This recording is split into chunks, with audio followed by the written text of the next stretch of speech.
Hello नमस्कार दोस्तों, स्वागत है आपका स्टडी ग्लोज पे। क्या दोस्तों आपको पता है कि इस बार भारत का राष्ट्रपति कौन बनेगा?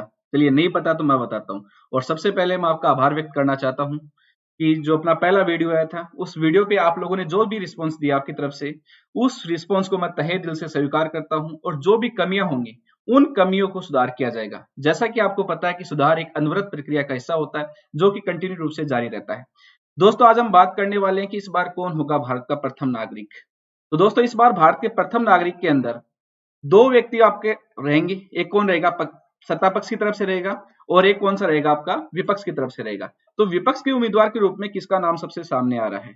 जैसा कि आपने सबसे पहले सुना भी होगा या आपने पढ़ा भी होगा विभिन्न प्रकार के न्यूज़पेपर के माध्यम से या विभिन्न प्रकार की अपडेट्स के माध्यम से, आपको पता होगा कि सबसे पहले शरद पवार का नाम एनसीपी, नेशनल कांग्रेस, जो आपकी नेशनल कांग्रेस, जो नेशनलिस्ट कांग्रेस पार्टी थी, उसके जो मुखिया थे शरद पवार, उनका नाम प्रमुख रूप से चल रहा था। और अभी एक नया लेटेस्ट नाम आपके सामने आया है। वो लेटेस्ट नाम कोई और नहीं, बिहार के मुख्यमंत्री नीतीश कुमार का नाम है। तो नीतीश कुमार को तैयार करने वाला व्यक्ति है कौन? तो जैसा कि आपको पता है कि प्रशांत किशोर के द्वारा कंटिन्यू रूप से नीतीश कुमार के आवास पर या उनसे मुलाकात के माध्यम से उनको थर्ड फ्रंट के रूप में या विपक्षी उम्मीदवार के रूप में उनको तैयार किया जा रहा है। अब आपके सामने ये आपके अंदर एक क्यूरियोसिटी होगी कि सत्ता पक्ष या एनडीए की तरफ से उम्मीदवार कौन होगा। तो एनडीए की तरफ से तेलंगाना की गवर्नर तमिलसाई सौंदरराजन का नाम प्रमुखता से सामने आ रहा है।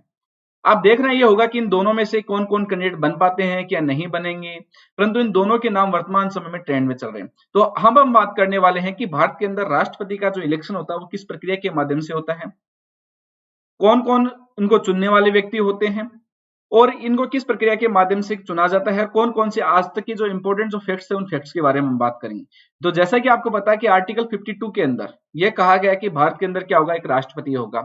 और आर्टिकल 53 ये कहता है कि जो भी राष्ट्रपति बनेगा उस राष्ट्रपति के पास में क्या रहेंगी, यूनियन की एग्जीक्यूटिव पावर उसी राष्ट्रपति के पास में रहने वाली है। अब हम बात करते हैं कि जो राष्ट्रपति बनेगा उसको किस प्रक्रिया के माध्यम से उसको इलेक्टेड किया जाएगा। अब हम उस प्रक्रिया के बारे में हम बात करते हैं। तो जैसा कि आपको पता है कि आर्टिकल 54 और आर्टिकल 55, इन दोनों आर्टिकल के अंदर राष्ट्रपति की इलेक्शन की प्रोसेसिंग के बारे में बताया गया है।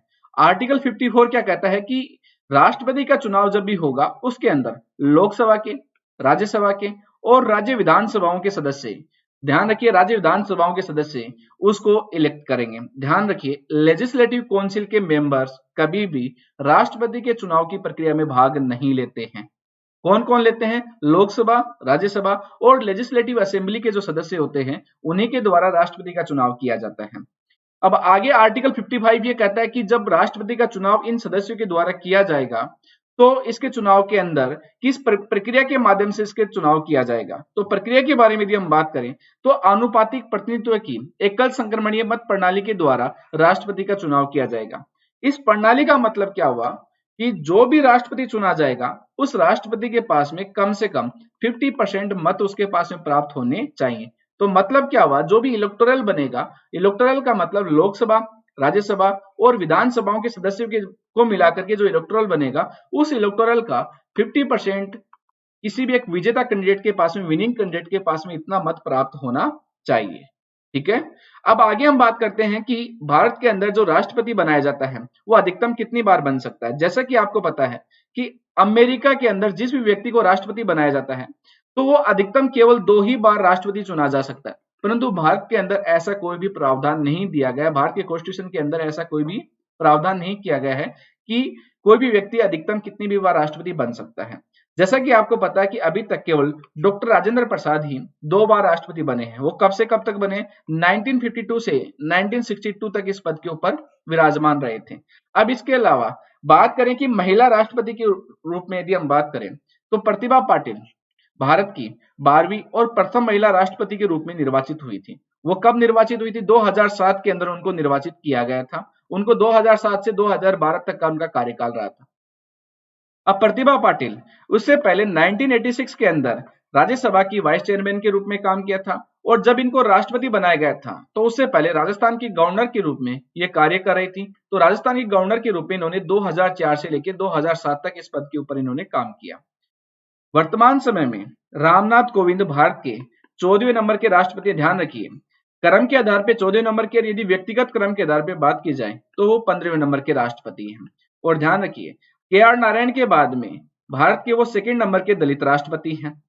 ठीक है, अब आगे इसके अलावा हम बात करें कि सबसे इंपॉर्टेंट जो फैक्ट आता है आपको उसके बारे में ध्यान रखना है कि एक बार यूपीएससी के एग्जाम में पूछा भी जा चुका है कि मोहम्मद हिदायतुल्लाह अभी तक सर्वाधिक बार एक्टिंग प्रेसिडेंट के रूप में उन्होंने काम किया है। मोहम्मद हिदायतुल्लाह ने 3 बार एक्टिंग प्रेसिडेंट के रूप में काम किया है।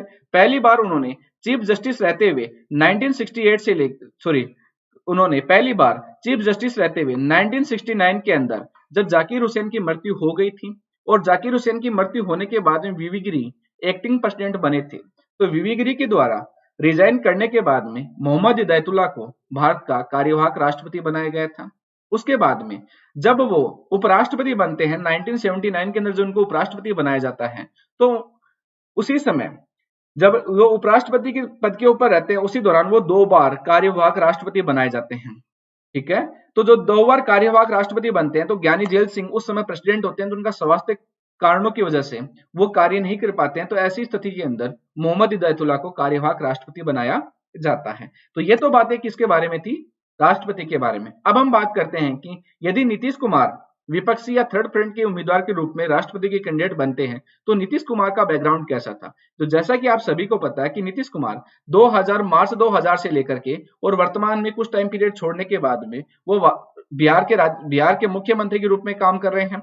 इसके अलावा जब अटल बिहारी वाजपेयी की सरकार बनी थी, एनडीए की फर्स्ट गवर्नमेंट बनी थी, तो उन्होंने अलग अलग मिनिस्ट्री का उनके द्वारा पोर्टफोलियो भी रहा था। तो उन्होंने अलग अलग टाइम पीरियड के ऊपर उन्होंने केंद्र सरकार के मंत्री के रूप में भी और बिहार सरकार के मुख्यमंत्री के रूप में भी इनके द्वारा काम किया गया है। तो दोस्तों ये बातें थी, हमने बात की बिहार के मुख्यमंत्री के रूप में और आने वाले भारत के राष्ट्रपति के चुनाव में कौन कौन उम्मीदवार हो सकता है उनके बारे में। ठीक है, अब इसके अंदर यदि आपको किसी प्रकार कोई भी प्रॉब्लम आपको नजर आए, कोई भी यदि आपको कुछ भी यदि आपको डाउट लगे तो प्लीज कमेंट्स के माध्यम से आप बताइए और इसी प्रकार से स्टडी ग्लोज के ऊपर आप बने रहिए। धन्यवाद।